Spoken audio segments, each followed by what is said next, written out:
Hello everyone, मैं हूं शिवम द्विवेदी और स्वागत है आप सभी का हमारे इस चैनल ज्ञानोदय के गुरुजी पर। इस क्लास में आज हम क्या बात करने वाले हैं, सबसे पहले हम उसकी बात कर लेते हैं। इस क्लास में आज आप एथेनोइक अम्ल के बारे में पूरी जानकारी प्राप्त करेंगे, अणुसूत्र से लेकर इसके उपयोग तक।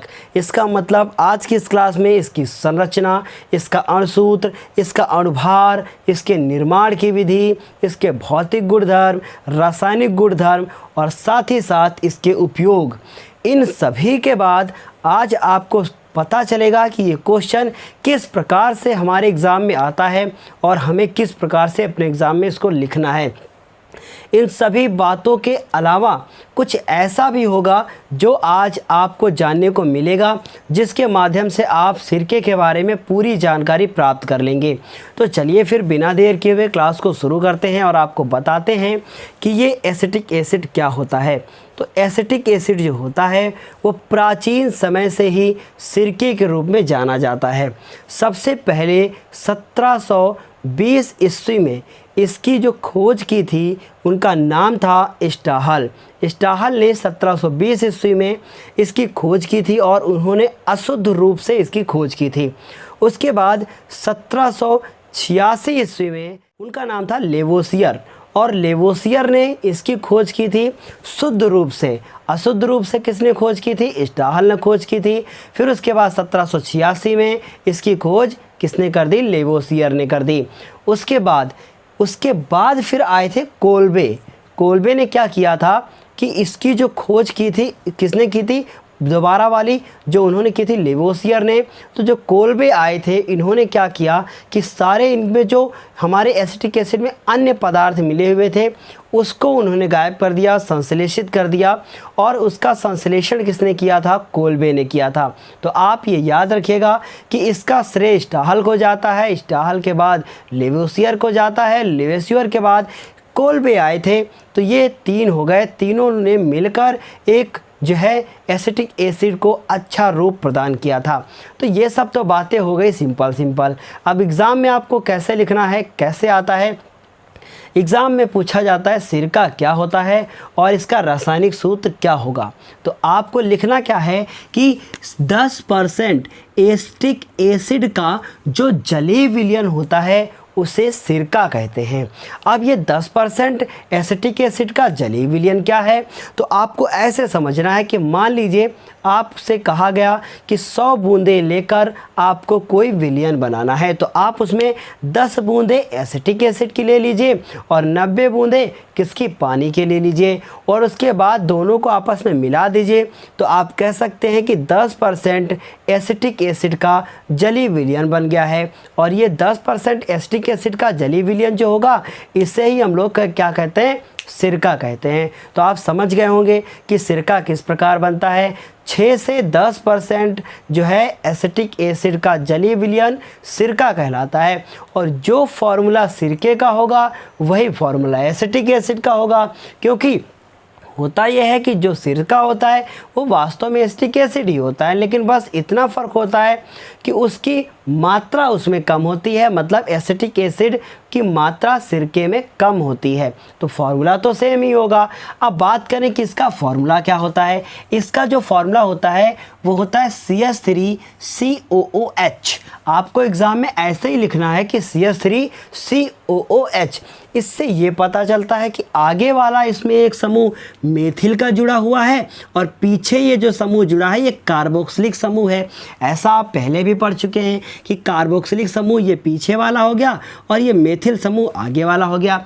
अब बताएं कि जो मेथिल समूह होता है वो केवल हैलोजन से क्रिया करता है, इसलिए जो मेथिल समूह होता है वो हमारा क्लोरीनीकरण रिएक्शन ही देता है, इसके सिवा और कोई रिएक्शन ये नहीं देगा। इससे ये पता चलता है कि जो एसिटिक एसिड से और सारी रिएक्शंस होंगी उनमें श्रेय किसको जाएगा? सारा श्रेय कार्बोक्सिलिक समूह को जाएगा। इसलिए जितनी भी रिएक्शंस आप करेंगे सारी की सारी कार्बोक्सिलिक समूह से करने वाले हैं। तो इतनी बात आपको क्लियर समझ में आ गई कि एसिटिक एसिड में कार्बोक्सिलिक समूह होता है और वो कार्बोक्सिलिक समूह जो होता है सारी रिएक्शंस वही देता है, केवल क्लोरोनीकरण रिएक्शन को छोड़कर। तो इतनी चीज़ आपको क्लियर समझ में आ गई। ये सब बातें क्या बोर्ड पे लिखिए क्या? नहीं, अभी तो मैंने बोर्ड का कुछ पढ़ाया भी नहीं। उसके बाद देखिए इसका अणुसूत्र कितना होता है, इसका अणुसूत्र 60 होता है। अब बात करें कि ये 60 कैसे आया, तो इसकी बात कर लेते हैं। आप देख रहे हैं कि ये कार्बन और कार्बन 2 बार लिखा है, एक कार्बन का 12 होता है अणुभार और 2 कार्बन का 24 हो जाएगा। उसके बाद ऑक्सीजन 2 बार लिखा है, एक ऑक्सीजन का 16 होता है, 2 ऑक्सीजन का 32 हो जाएगा। इसलिए देखिए ध्यान से, बहुत ध्यान से सुनिएगा, सब कुछ आपको समझ में आएगा। लेकिन आप बीच से अगर कुछ और कहीं दिमाग लगाकर मेरी क्लास को स्किप करेंगे या कुछ और करने लगे तो फिर सब मिस हो जाएगा, आपको कुछ समझ में नहीं आएगा। इसलिए चुपचाप बस सुनते जाइए हम क्या बोल रहे हैं और लिखते जाइए, तो आपको सब कुछ समझ में आएगा। तो हमने बताया कि 2 ऑक्सीजन हैं, हाइड्रोजन कितने हैं, 3 और 1 4 हो गए, और एक हाइड्रोजन का परमाणु भार 1 ही होता है, 4 हाइड्रोजन का 4 हो जाएगा। अब इन सबको आप ना जोड़ दीजिए, तो 4 4 8 2 10 हो गए, हासिल हुआ 1, और सबको जोड़ा तो कितने हो गए, 60 हो गए। समझ में आया कि ये 60 कहाँ से आया। एक कार्बन का मैंने बताया 12, 2 का 24, एक ऑक्सीजन का 16, 2 का 32, एक हाइड्रोजन का 1 और 4 हाइड्रोजन का 4, सबको आपस में जोड़ा हो गए 60। हम ज़्यादा तेज आपसे नहीं बात कर पा रहे हैं क्योंकि हमें कुछ ना कुछ प्रॉब्लम है गले में, जिसकी वजह से हम आपको क्लास तो दे रहे हैं लेकिन मेरी आवाज़ क्लियर नहीं आ रही है। लेकिन अगर आपको आवाज़ मेरी बिल्कुल सही लग रही है, आपको कोई भी प्रॉब्लम नहीं है, तो कृपया मुझे कमेंट करके ज़रूर बताएं कि आपको इससे कोई प्रॉब्लम नहीं हुई है, ताकि हम आगे की क्लास भी जारी रखें। अन्यथा हम फिर थोड़ा सा वेट कर लें, थोड़ा सा रेस्ट कर लें, ताकि आपको जो है फिर आगे से अच्छी और क्लास दे सकें। लेकिन अगर आपको कोई प्रॉब्लम नहीं है हमारे पढ़ाने से, मेरी आवाज़ से, तो आप मुझे ज़रूर कमेंट करके बताएं कि मुझे प्रॉब्लम नहीं है, ताकि हम कंटिन्यू कर सकें अगली क्लासेस को, है ना। क्योंकि अब ना गले का थोड़ा सा प्रॉब्लम बढ़ता जा रहा है। तो चलिए फिर क्या करते हैं कि आगे पढ़ते हैं। अब इसकी संरचना की बात करें तो देखिए ये CH3 लिखा है, तो जितना मैंने ब्लू पार्ट बनाया है ये CH3 है, और एक कार्बन के पास 4 बॉन्ड होते हैं, तो आपने देखा 1 2 3 और ये 4 मिला के 4 हो गए। उसके बाद देखिए एक कार्बन ये हो गया, जितना मैंने यहाँ रेड से लिखा है, ये रेड वाला जो जितना पार्ट है वो कार्बोक्सिलिक समूह है, तो ये C हो गया, डबल बॉन्ड O हो गया, एक OH जुड़ जाता है और एक सिंगल बॉन्ड हो गया। अगर OH की जगह पर सिर्फ आपने H जोड़ा होता तो CH और O हो जाता, तो वो हो जाता हमारा एल्डिहाइड समूह। देखिए ये सब बातें आपने पहले भी पढ़ रखी हैं कि ये क्या हो गया, C हो गया, डबल बॉन्ड O हो गया, OH हो जाता है तो कार्बोक्सिलिक समूह हो जाता है। यही कारण है कि एक कार्बन 2 कार्बन एथ हो गया, और ये नोइक वर्ड देता है, इस वजह से एथेनोइक हो गया, क्योंकि इसका अनुलग्न OH अम्ल होता है। तो उम्मीद है इतनी बातें आपको क्लियर समझ में आ गई होंगी। अब हम बात करें इससे निर्माण की विधि से, तो देखिए ये बहुत सारे तरीक़ों से बनाया जा सकता है, लेकिन सबसे सिंपल तरीका क्या है कि इसका ऑक्सीकरण, जो किसका ऑक्सीकरण, एथिल अल्कोहल का अगर आप ऑक्सीकरण करवा दें तो उससे जो है वो सिरका बड़ी आसानी से बन जाएगा। तो इसकी बहुत सारी विधियां हैं। पहले विधि हम पढ़ लेते हैं जो बोर्ड पर लिखी है, क्योंकि वो आपके एग्ज़ाम के लिए इम्पॉर्टेंट है। इसके बाद एक ऐसी विधि बताएंगे जो आपके नॉलेज के लिए इम्पॉर्टेंट है, लेकिन अगर आप उसको अपने एग्ज़ाम में लिख कर आएंगे तब भी आपको कोई प्रॉब्लम नहीं होगी, एग्ज़ामिनर बिल्कुल काट तो देगा नहीं, आपको कुछ ना कुछ फ़ायदा ही होगा। तो चलिए फिर इसकी निर्माण की विधि को पढ़ते हैं। लिखा हुआ है कि एथिल अल्कोहल का K2Cr2O7, इसका जो नाम होता है, इसका नाम होता है K2Cr2O7 का पोटेशियम डाइक्रोमेट। क्या नाम होता है, पोटेशियम डाइक्रोमेट। ये पोटेशियम डाइक्रोमेट अम्लीय प्रकृति का होना चाहिए, इसीलिए हम लोग पोटेशियम डाइक्रोमेट में H2SO4 भी मिला देते हैं। यही रीज़न है कि नीचे H2SO4 मिला हुआ है, अभी बताएंगे आपको। फिर उसके बाद पोटेशियम डाइक्रोमेट की उपस्थिति में ऑक्सीकरण कराने पर एसिटिक अम्ल बनता है। तो आपको ये रिएक्शन पहले भी आप पढ़ चुके हैं, लेकिन फिर भी हम आपको बताते हैं कि ये रिएक्शन किस प्रकार की गई है। तो इसको हम करते हैं यहाँ पे साफ, और पूरी रिएक्शन आपको समझाने की कोशिश करते हैं। तो देखिए ये हमारे पास है एथिल अल्कोहल, तो हमने क्या किया कि ये एथिल अल्कोहल लिख दिया। बहुत ध्यान से आप देखने की कोशिश कीजिएगा, एथिल अल्कोहल लिखा। अब क्या करते हैं हम लोग, इसमें डालते हैं K2Cr2O7 और H2SO4 मिलाकर डाल देते हैं। तो K2Cr2O7 में जैसे ही H2SO4 मिलाया जाता है ये ऑक्सीकारक का कार्य करता है, और ऑक्सीकारक का मतलब ये हो गया कि ऑक्सीडाइजिंग एजेंट है, और एजेंट का मतलब होता है दलाल, और एजेंट का जब मतलब दलाल होता है इसका मतलब ये K2SO4 और K2Cr2O7 और H2SO4 ये दलाल का काम करते हैं, मतलब ऑक्सीडाइजिंग एजेंट का काम करते हैं, जिसको हिंदी में ऑक्सीकारक बोलते हैं। और ये एजेंट का काम क्या होता है, आपको पता ही है कि एजेंट का काम क्या होता है कि एक दूसरे से मतलब कुछ उनकी मतलब कोई भी चीज़ की ज़रूरत होती है तो हम एजेंट के पास जाते हैं। ये एजेंट जो होता है ना, ऑक्सीडाइजिंग एजेंट मतलब ऑक्सीकारक पदार्थ, ये हमें एक नवजात ऑक्सीजन देता है, और उस नवजात ऑक्सीजन को जो है हम इसके साथ इसकी रिएक्शन करवा देते हैं। अब आपने पढ़ा है कि जो ऑक्सीकरण अपक्रिया होती है उसमें ऑक्सीजन का योग होता है और हाइड्रोजन का वियोग होता है, ऐसा ही तो आपने पढ़ा है। तो समझिएगा इस ध्यान को, इस बात को जो है इस ध्यान से समझिएगा, और इस बात को बहुत ध्यान से आप नोटिस भी कर लीजिएगा कि ऑक्सीकरण अपक्रिया में जो है ऑक्सीजन का योग होता है और हाइड्रोजन का वियोग होता है। तो समझिए, देखते हैं कैसे रिएक्शन ये हुई है। देखिएगा ध्यान से, अगर ये इसको देखा जाए तो ये हो गया CH3, फिर CH2 और ये OH, ये हो गया हमारा नवजात ऑक्सीजन।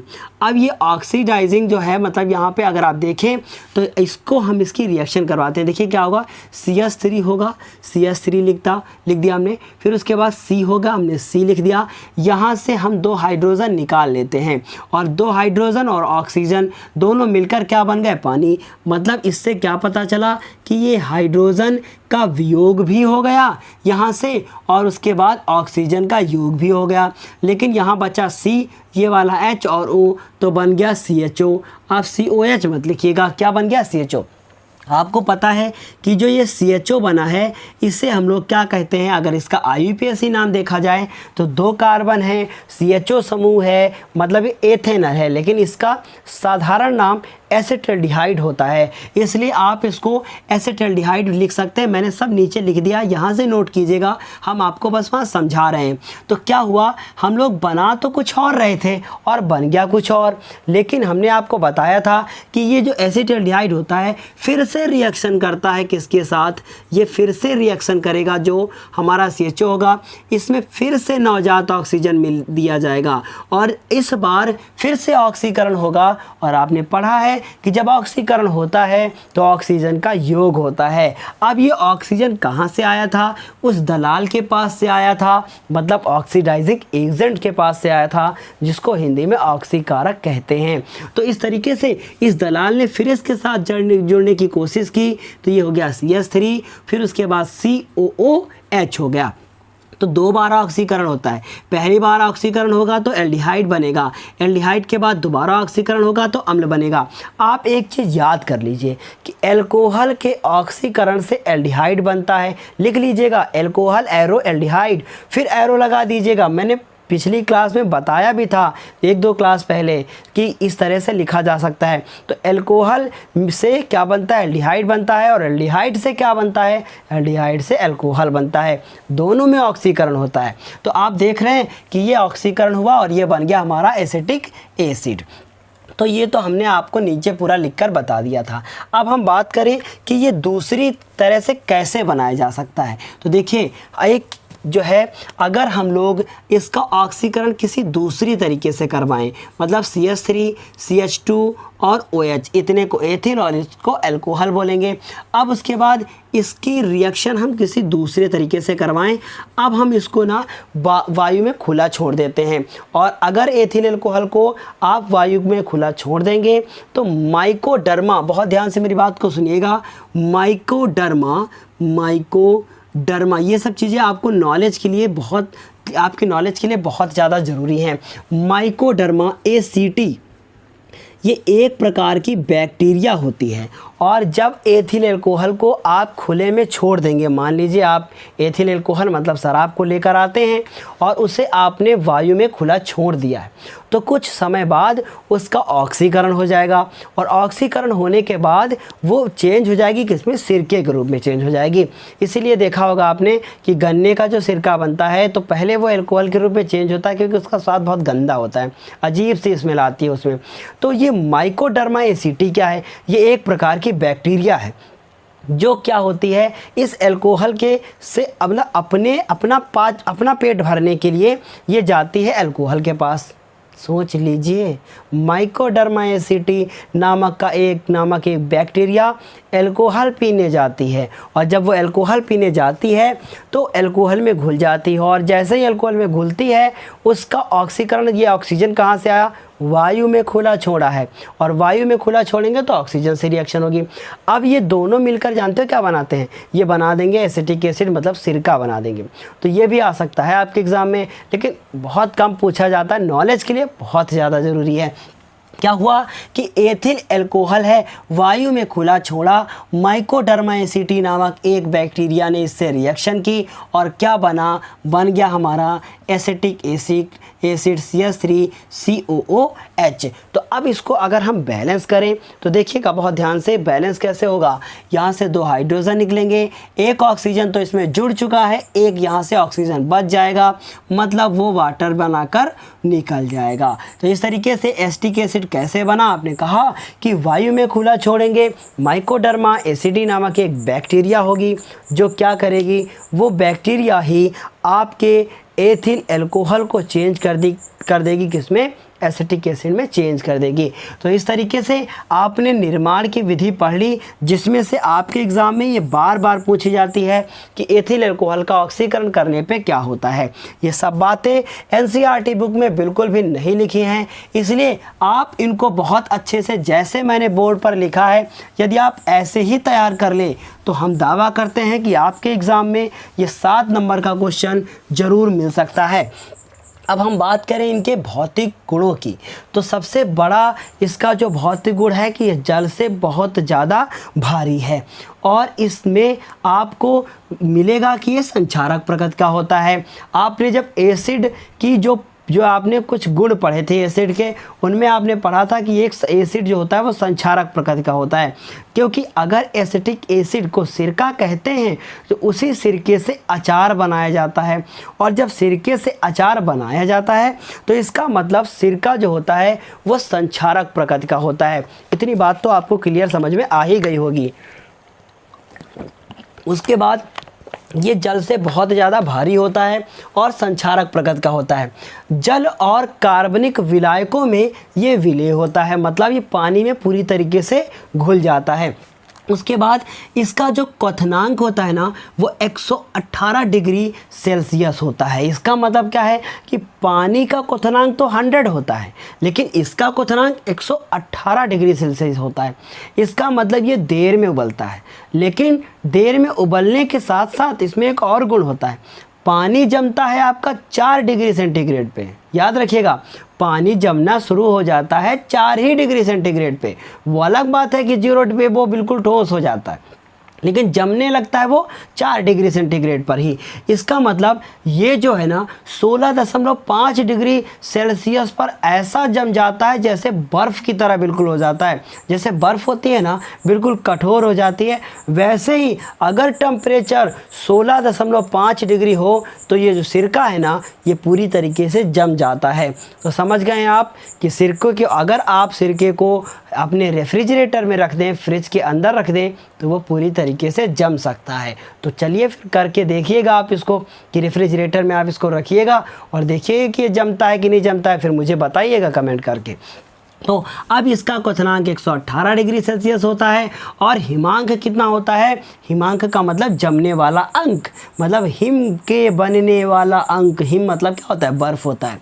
अब देखिए बहुत ध्यान से, इसमें सिरके जैसी गंध आती है। अरे भाई सिरका ही तो है, तो सिरके जैसी तो गंध आएगी ही, लेकिन सिरके का आप यूज करते हैं इसीलिए मैंने वहाँ लिख दिया कि इसमें सिरके जैसी गंध आती है। फिर हमने लिखा है एसिटिक अम्ल का 6 से 10, 6 - 10 में समझिएगा, 6 से 10% जलीय विलयन क्या कहलाता है, सिरका कहलाता है। तो ये इसके कुछ गुण थे। अब उसके बाद बात करें हम इनके रासायनिक गुणों की, तो ये रासायनिक गुण में आप जो पहला वाला गुण पढ़ रहे हैं ना, ये मोस्ट इंपॉर्टेंट है, बहुत ध्यान से इसको देखिएगा। और उसके बाद हम क्षारक के साथ इसकी क्रिया करवाएंगे, फिर सोडियम कार्बोनेट के साथ क्रिया करवाएंगे, फिर सोडियम बाइकार्बोनेट से क्रिया करवाएंगे, और उसके बाद इस क्लास को फिर हम उपयोग बताकर ख़त्म कर देंगे। तो पहले क्या करते हैं कि इनके रासायनिक गुणों को बताते हैं। अब सबसे बड़ी बात कि आपके एग्ज़ाम में देखिए हम जो कुछ बोलने जा रहे हैं, अगर आप लिखना चाहें तो लिख सकते हैं। एस्टरीकरण क्या होता है, तो बहुत ध्यान से सुनिएगा। जब एसिटिक अम्ल एथिल लिख लीजिएगा कॉपी में, जब एसिटिक अम्ल एथिल अल्कोहल के साथ क्रिया करता है, जब एसिटिक अम्ल एथिल अल्कोहल के साथ क्रिया करता है तो एस्टर बनाता है, और इस क्रिया को एस्टरीकरण कहते हैं। अब ये एस्टर क्या होता है, क्यों बनाता है, कैसे बनाता है, इसकी जानकारी जब हम अभी रिएक्शन करेंगे तो आपको बताएंगे। हमने क्या आपसे कहा कि जब एसिटिक अम्ल एथिल अल्कोहल से अभिक्रिया करता है तो अभिक्रिया करने के बाद एस्टर बनाता है, और वो एस्टर जैसे कार्बोक्सिलिक अम्ल होता है वैसे एस्टर होता है, आपने IUPAC नहीं पढ़ा उसका। तो एसिटिक अम्ल और एथिल अल्कोहल इन दोनों से रिएक्शन होगी और तब बनेगा हमारा एस्टर। किस प्रकार बनता है, क्या होता है, चलिए बनाकर दिखाते हैं। तो क्या हुआ, हमने कहा एसिटिक अम्ल, इसके रिएक्शन हम करवाने जा रहे हैं। तो एसिटिक अम्ल का फॉर्मूला होता है CH3CH2 और उसके बाद CH3COO और H हो गया, ये एसिटिक अम्ल हो गया। उसके बाद एथिल अल्कोहल होता है, एथिल अल्कोहल होता है C2H5 आप लिख सकते हैं, OH भी लिख सकते हैं, ऐसे भी तो आप इसको लिख सकते हैं। अब एरो हम ऐसे बनाते हैं क्योंकि मेरे पास जगह नहीं है। अब इसकी रिएक्शन होगी, तो जब हमारा एसिटिक एसिड एथिल अल्कोहल से रिएक्शन करता है तो क्या बनाता है, बहुत ध्यान से देखने की कोशिश कीजिएगा। इधर से ये वाला पीछे का जो हाइड्रोजन, देखिए ये क्या है, हमारा एसिटिक एसिड है। अगर इसको हम ब्रेक करना चाहें तो आपको पता है कि ये इस प्रकार ब्रेक होगा, ये हाइड्रोजन आयन होगा, ये एसीटेट आयन होगा, और एथिल अल्कोहल लिखा है तो ये हो गया C2H5 और ये हो गया OH। अब बहुत ध्यान से इसको देखने की जो है कोशिश कीजिएगा। अगर हम इसको यहाँ से ब्रेक करवा दें तो क्या होगा, ये हो जाएगा O- और ये हो जाएगा आपका, देखिए बहुत ध्यान से, अगर यहाँ से ना कराएं, चलिए हम इसको यहाँ से कराते हैं, मतलब ये यहाँ से, तो ये इधर से मिलेगा हमको OH- और इधर से मिलेगा ये +1। तो क्या हुआ, ये दोनों मिलाकर बना देंगे वाटर, और ये दोनों मिलाकर कोई नया फार्मूला बना देंगे। तो क्या हुआ कि यहाँ से ये हाइड्रोजन निकलता है, इधर से ये OH को ले लेता है, और लेने के बाद बना देता है क्या, वाटर बना देता है। और अब बचा क्या, बचा हमारे पास CH3COO, CH3COO और उसके बाद C2H5, इतना बचा। तो अगर आपसे पूछा जाए कि CH3COO और उसके बाद ये C2H5 इसका नाम क्या होगा, तो आप कहेंगे कि सर इतने का नाम एसीटेट होता है और इसका नाम होता है एथिल। तो यही तो आपने पढ़ा है कि C2H5 या फिर CH3CH2 इसको एथिल कहते हैं, इधर बॉन्ड और उसमें उधर बॉन्ड। तो इसका मतलब ये इतना एथिल और ये एसीटेट, तो क्या नाम हो गया, एथिल एसीटेट। और नाम किसका पहले लेंगे, आप पहले प्लस वाले को कहेंगे, फिर बाद में माइनस वाले को कहेंगे। तो ये हो गया एथिल और ये हो गया एसीटेट। तो इससे मिलकर हमको मिला है क्या मिला है, एथिल एसीटेट मिला है। और उसके बाद क्या बना देता है, ये आपका हो गया जल। इसी जो एथिल एसीटेट को ही हम लोग कहते हैं, क्या कहते हैं, एस्टर कहते हैं। तो इस अभिक्रिया को क्या कहते हैं, एस्टरीकरण कहते हैं। आपके एग्ज़ाम में अलग से ये क्वेश्चन आता है कि व्हाट इज एस्टरीफिकेशन, कि एस्टरीकरण क्या है। इस तरीके से आप बताएंगे कि जब एसिटिक अम्ल किसी एथिल अल्कोहल से रिएक्शन करता है तो उसके जो फलस्वरूप बनता है वो बनता है हमारा एथिल एसीटेट, और इसी एथिल एसीटेट को हम लोग एस्टर कहते हैं। और ये जो एस्टर होता है ना, देखिए एस्टर का कुछ समूह होता है, वो समूह यही होता है आपका जो COO लगा है ना, ये समूह होता है। तो ये हम आप लोग पढ़ेंगे जब फर्स्ट ईयर क्लास में जाएंगे। तो अभी आपको बस इतना ही जानना है कि एथिल एसीटेट को एस्टर कहते हैं। और ये एथिल एसीटेट का जो अलग से भी क्वेश्चन हमने आपको बताया कि एस्टरीकरण क्या होता है, ये अलग से पूछा जाता है। आप चाहे किसी ईयर का पेपर उठाकर देख लें, हर वर्ष ये क्वेश्चन ज़रूर आता है कि एस्टरीकरण क्या है। जो 7 नंबर का क्वेश्चन लास्ट में आपको मिलता है ना, उस 7 नंबर के क्वेश्चन में आपको केमिस्ट्री में 7 में से जो 7 नंबर का क्वेश्चन आता है उसमें 3-4 टिप्पणियाँ लिखनी होती हैं। तो उन टिप्पणियों में आप हर साल को उठाकर देखिए, हर एवरीवेयर ईयर ऐसा होता है। और या फिर ऐसा होता है कि पूरा एथिल एल्कोहल एक साथ पूछ लेंगे या फिर पूरा एसिटिक अम्ल एक साथ पूछ लेंगे, तब वो 7 नंबर में अलग से आता है। पूरी केमिस्ट्री में 2 टॉपिक ही ऐसे हैं जो आपको 7 नंबर में पूछे जा सकते हैं। उनमें सबसे पहला एथिल एल्कोहल और दूसरा है एसिटिक अम्ल। चाहे आप किसी ईयर का पेपर उठाकर देख लें, हर वर्ष 7 नंबर का क्वेश्चन इसी से आता है। ये आप लिख कर रख लीजिए कि इस बार भी इसी से ही आएगा, कि यही क्वेश्चन आते हैं। या तो साबुन पूछा जाता है जो इसके बाद आप पढ़ेंगे। तो हमने आपको बताया कि एथिल एसीटेट को एस्टर कहते हैं। अब हम बात करें कि इसकी दूसरी रिएक्शन क्या होगी, तो अब बहुत ध्यान से मेरी बात को सुनिएगा। हमने आपको बताया कि क्षारक NaOH से किया क्रिया, तो क्या हुआ कि जब एसिटिक एसिड मतलब CH3COOH किसी क्षार से क्रिया करता है, और क्षार में क्या होता है, NaOH होता है। और हमने क्या आपको बताया था कि कार्बोक्सिलिक समूह ही केवल रिएक्शन में भाग लेता है। अब आप खुद ही सोच लीजिए कि यहाँ से हाइड्रोजन निकला है, क्योंकि हमारा कार्बोक्सिलिक समूह ये होता है और इसका ये ब्रेक हो गया है। समझ रहे हैं ना मेरी बात को, ये ब्रेक हो गया, कार्बोक्सिलिक समूह वाला हाइड्रोजन गया है, वो हाइड्रोजन नहीं गया है। तो बहुत ध्यान से इस चीज़ को याद रखिएगा। अब इसमें भी काम वही होगा, क्या ना काम होगा, बहुत ध्यान से देखिएगा। हम इसमें बोल देते हैं, आप लिख लीजिए, जब हमारा एसिटिक एसिड क्षार NaOH से क्रिया करता है तो क्रिया करने के बाद जो बनता है उसका नाम सोडियम एसीटेट होता है। क्या नाम होता है, सोडियम एसीटेट होता है। और ये जो रिएक्शन है ना, ये बहुत ज़्यादा आपके लिए इम्पॉर्टेंट है। चलिए करते हैं, बताते हैं आपको। देखिए यहाँ से H और यहाँ से OH, ये दोनों मिलाकर क्या बना देते हैं, ये दोनों मिलाकर बना देंगे हमारा वाटर। तो यहाँ से वाटर बाहर हो गया। उसके बाद अब ये देखिए, ये जो बचा है ना, ये आपको पता है कि ये सोडियम तो प्लस आयन होता है, Na+ होता है, Na+1 होगा। उसके बाद यहाँ से अगर हाइड्रोजन निकला है तो हाइड्रोजन मतलब पॉजिटिव वाला निकला है, तो 100% ये निगेटिव वाला ही होगा।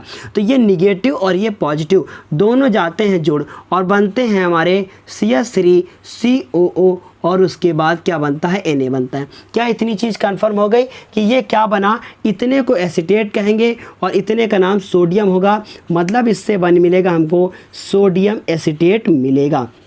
और सबसे बड़ी बात कि जो ये सोडियम एसीटेट होता है ना, ये आपके ये क्वेश्चन जो आप यहाँ पर देखें कि NaOH से क्रिया होगी तो क्या होगा, ये अलग से गुणधर्म पूछे जाते हैं आपके एग्ज़ाम में। दे देंगे कि एसिटिक एसिड क्या होगा, ये अलग से दे देते हैं कि कुछ भी 2 दे देंगे, कहेंगे इनसे क्रिया करके दिखाइए। और हर साल यही पूछा जाता है, आप चाहे किसी ईयर का पेपर उठाकर देख लें। तो इस तरीके से हमने आपको ये बता दिया और बोलकर भी बता दिया कि आप क्या लिखेंगे। तो ये 2 रिएक्शन हो गई कंप्लीट। अब बात करते हैं थर्ड वाली रिएक्शन की। उसमें आपको 2 जो है यौगिकों से क्रिया करवानी है। एक आपका सोडियम कार्बोनेट है, दूसरा आपका सोडियम बाइकार्बोनेट है। तो आप सभी लोग अपनी अपनी कॉपी पर लिख लें, थर्ड वाली रिएक्शन को आप ऐसे नोट कर दें और उसके बाद लिख दें कि जब एसिटिक एसिड सोडियम कार्बोनेट या सोडियम बाइकार्बोनेट से क्रिया करता है तो क्रिया करने के बाद कार्बन डाइऑक्साइड गैस बनाता है। एसीटेट लवण बनाता है और साथ ही साथ जल बनाता है। इतना आप अपनी कॉपी पर लिख लीजिए। तो अब हम सोडियम कार्बोनेट की जो रिएक्शन है उसको हम करवाते हैं किसके साथ, करवाते हैं एसिटिक एसिड के साथ। तो देखिए क्या करते हैं, यहाँ लिखना शुरू करते हैं। पहला इसकी रिएक्शन करवाते हैं CH3COOH और इसकी रिएक्शन करवाते हैं सोडियम कार्बोनेट से, और सोडियम कार्बोनेट का फॉर्मूला होता है Na2CO3। अब इससे क्रिया होगी और क्या बनेगा, बहुत ध्यान से देखिएगा। तो अगर आपको ये हम यहाँ पर मिटा दें तो कोई प्रॉब्लम नहीं होनी चाहिए, क्योंकि अब मेरे पास स्पेस नहीं बचा है। अब हम पूरा साफ़ करके ऊपर से ही आपको बताते हैं।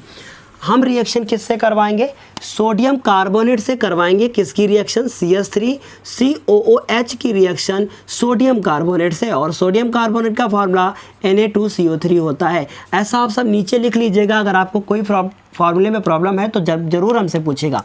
हमने कहा ना कि ये एसीटेट बनाता है और एसीटेट लवण बनाता है। तो एसीटेट लवण कब बनेगा, एसीटेट लवण तब बनेगा जब उसमें एसीटेट आयन होगा और कोई धनायन होगा। तो अब क्या होगा, देखिएगा ध्यान से, इतना होता है एसीटेट आयन और ये है आपका सोडियम। सोडियम कितनी बार लगा है, 2 बार। इसका मतलब अगर हम लोग इसको Na2 को इसके साथ जोड़ना चाहें तो एक Na ही आपका बेचारा जुड़ पाएगा। तो इस प्रकार आप एक Na को ही जोड़ सकते हैं। अभी आपने पढ़ा, क्योंकि एसीटेट आयन जो होता है वो हमारा ये होता है, इसके ऊपर -1 ही वैलेंसी होती है और सोडियम के ऊपर +1 वैलेंसी होती है, इसलिए आप अकेले इसको ही जोड़ पाएंगे। देखिए मेरी क्लास में आपको कोई कन्फ्यूज़न नहीं होगी, ये मेरा दावा है। अगर कन्फ्यूज़न है तो ज़रूर कमेंट करके मुझे बताएं, अगली क्लास में हम दूर करने की कोशिश करेंगे। लेकिन गले में थोड़ी सी प्रॉब्लम है, इसलिए आवाज़ में ज़रूर प्रॉब्लम है, लेकिन क्वेश्चन बिल्कुल अच्छे से बताएंगे। तो क्या हुआ, एसीटेट आयन इससे क्रिया करेगा तो सोडियम एसीटेट। लेकिन अगर सोडियम इधर 2 है, इधर तो एसीटेट 1 है, तो आप इसको कर दीजिए 2 से गुणा। जितना रेड से करेंगे उससे नोट नहीं करना है, इसको याद रखिएगा। जितना ब्लैक से लिखते हैं वही नोट करना है। अब यहाँ नहीं कि ये रेड से कर दिया तो आप करो ही ना। हम क्या कह रहे हैं कि जितना गोला कर रहे हैं ना वो राउंड कर रहे हैं, तो वो नहीं करना है आपको। तो ये बन गया हमारा फॉर्मूला सोडियम एसीटेट का। उसके बाद क्या बनेगा, हमने आपसे कहा था कार्बन डाइऑक्साइड गैस बनेगी, मतलब CO2 बनेगा, और उसके बाद बनेगा H2O। हमने कहा एसीटेट इधर 2 और इधर भी 2, तो इधर हमने लगा दिया 2 से गुणा, 2 एसीटेट 2 सोडियम, 2 एसीटेट 2 सोडियम।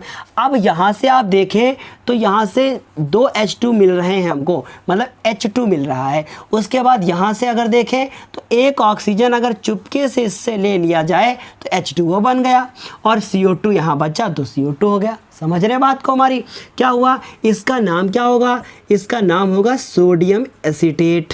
तो ये हमने लिख दिया सोडियम एसीटेट, और ये हो गई कार्बन डाइऑक्साइड गैस, और उसके बाद हो गया वाटर।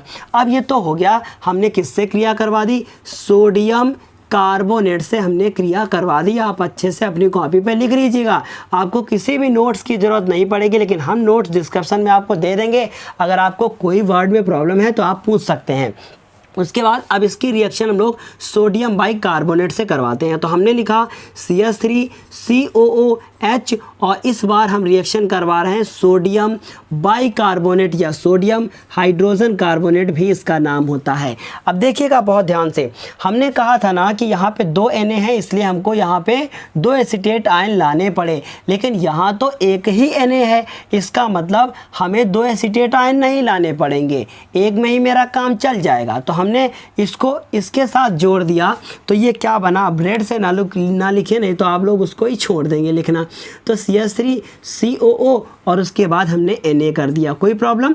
अब उसके बाद एक हाइड्रोजन, ये यहाँ से दूसरा हाइड्रोजन, 2 हाइड्रोजन हो गए, और एक वाटर, एक O इससे चुपके से ले लो, ये हो गया H2O, मतलब ये हो गया H2O। बहुत ध्यान से समझिएगा, देखिए इन सब के पीछे ना बहुत बड़ी कहानी है। ये सब सारी कहानी अगर हम इस क्लास में आपको बताने लगे तो आपको कुछ समझ में नहीं आएगा, इसलिए उतना ही आपको बताया जा रहा है जितना आप सीख सकते हैं। वरना केमिस्ट्री ना बहुत बड़ी है। अगर हम अभी इसी रिएक्शन को सिर्फ समझाने लगे ना तो सारा टाइम 1 घंटे में केवल इस रिएक्शन को ही समझाएंगे कि कैसे इलेक्ट्रॉन कहाँ गया, कैसे क्या हुआ, और फिर उसके बाद आपको प्रॉब्लम इतनी ज़्यादा हो जाएगी कि दूसरे दिन से आप सोचेंगे कि क्लास बंद करो, चुपचाप घर में आराम से बैठो, किसी और यूट्यूब चैनल से पढ़ते हैं, कुछ समझ में नहीं आएगा। इसलिए लेवल को ध्यान में रखते हुए ही पढ़ना बहुत ज़्यादा ज़रूरी होता है। हमने देखा है स्कूल में टीचर एक कोने से शुरू आखिरी कोने तक ख़त्म रिएक्शन हो रही है, हम झेल चुके हैं ऐसा ही पढ़ाते हैं सर लोग। लेवल को देखा ही नहीं जाता कि आपका लेवल किस तरह से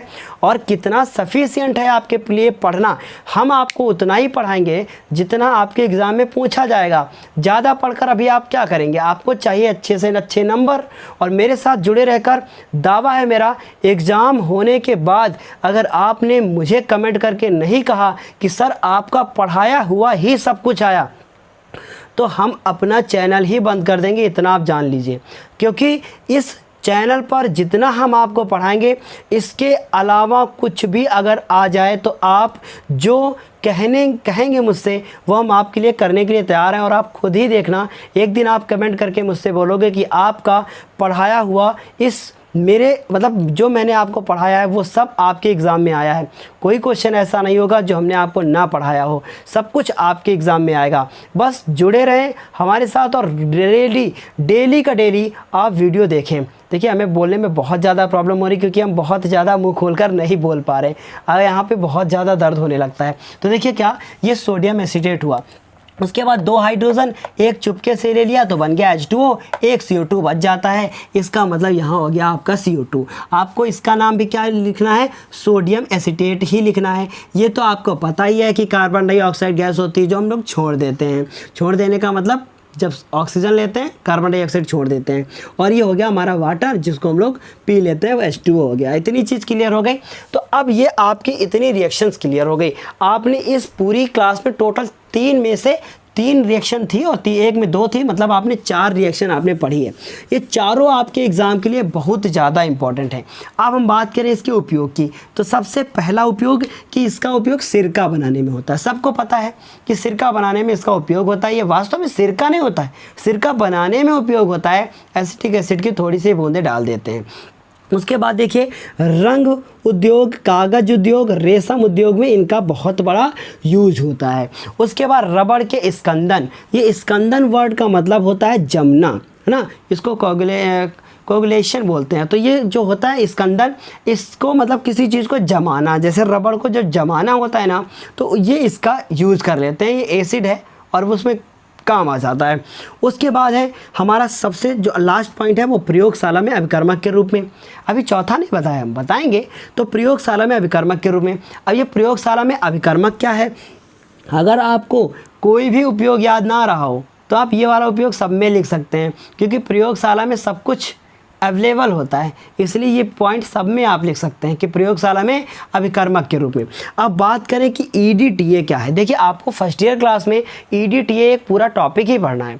इसका फुल फॉर्म होता है एथिलीन, देखिए बताते हैं क्या होता है, ethylene diamine tetraacetate, ethylene diamine tetra acetate.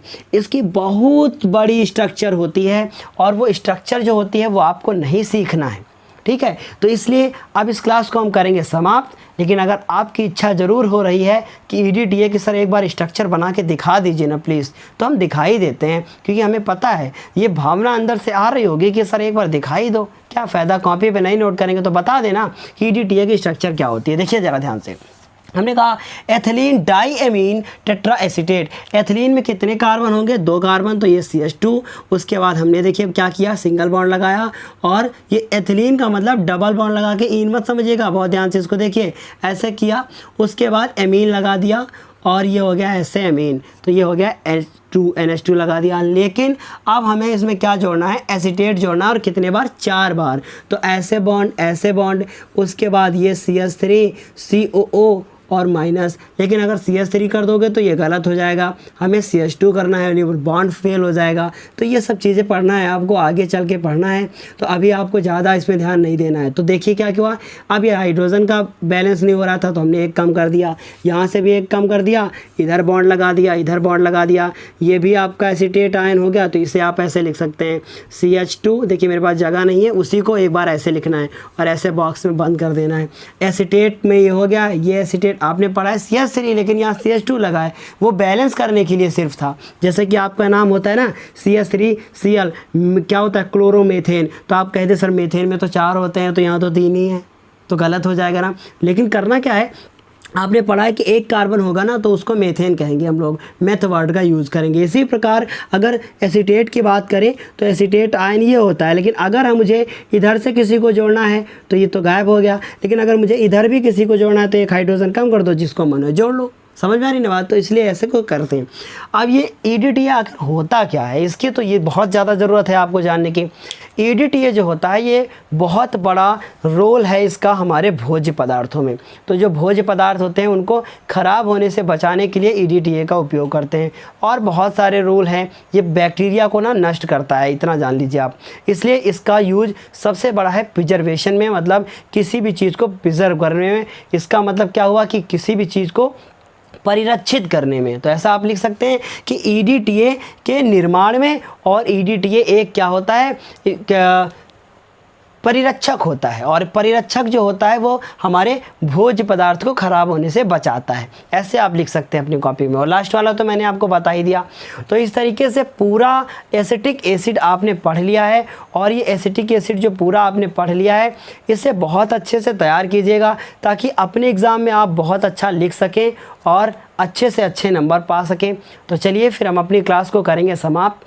अगली क्लास में फिर मिलेंगे साबुन वाले टॉपिक के साथ, ताकि आपको साबुन जो है, साबुन का मतलब समझते हैं ना, सोप कितने प्रकार के होते हैं, क्या होता है, कैसे क्या होता है, सबकी जानकारी अगली क्लास में मिलेगी।